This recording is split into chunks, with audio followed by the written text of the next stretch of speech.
thrown them toys in the pool, 9 times out of 10 Atlanta is going to come back with a toy. However, if she came back with something completely different, like a leaf or a stone, or anything else that happened to be in the pool, she would still get a reward, as the behaviour itself is just to retrieve something. If you take a look at the toys we use in our sea lions as well, you'll notice they're quite bright in colour. And the reason we use nice bright coloured toys is sea lions can see quite clearly, but not in colour. So if we were to throw lots of black toys in the pool, they landed at the bottom of the pool, it'd be quite difficult for Atlanta to see those shades at the bottom of the pool. So we have to use nice bright colours, and it helps her distinguish all of those different shades of colour once they've landed at the bottom of the pool. Now, fetch that you just saw there, and of course toy retrieval, is a nice high energy game for her. Really keeps her fit and healthy, and it keeps her active as well. Now what we're doing now is a little bit more training, and Atlanta here is showing you just how quick she can move through the water.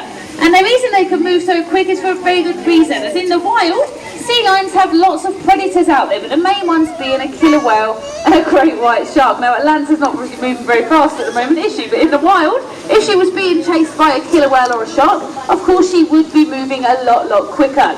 They can move this fast because they've got 2 great big powerful front flippers, which they use to propel themselves along in a breaststroke motion, really propelling themselves along nice and quickly, and changing directions quickly as well. And they can also do a behaviour known as porpoising, what you're seeing Atlanta do now. This is a behaviour sea lions will use to evade their predators, but they will also use it for fun. If you take a look at her, she's jumping in and out of the water, twisting and turning as she goes, causing lots of bubbles and lots of confusion. And because Atlanta is a marine mammal, she can't breathe underwater. Can you imagine if you're being chased by a big scary predator? You would have to take a lot more breaths than normal.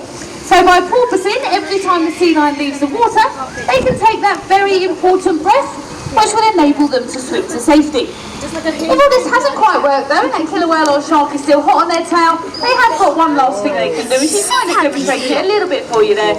They can use those big powerful front flippers to propel themselves out of the water. And in the wild, sea lions can actually reach up to 3 metres into the air. And imagine what goes up, of course, must come down. And if that killer whale or shark was underneath them, they may land on top of its head, daze and confuse that predator, cause lots of bubbles, lots of confusion. And this will hopefully give them vital seconds to escape to safety.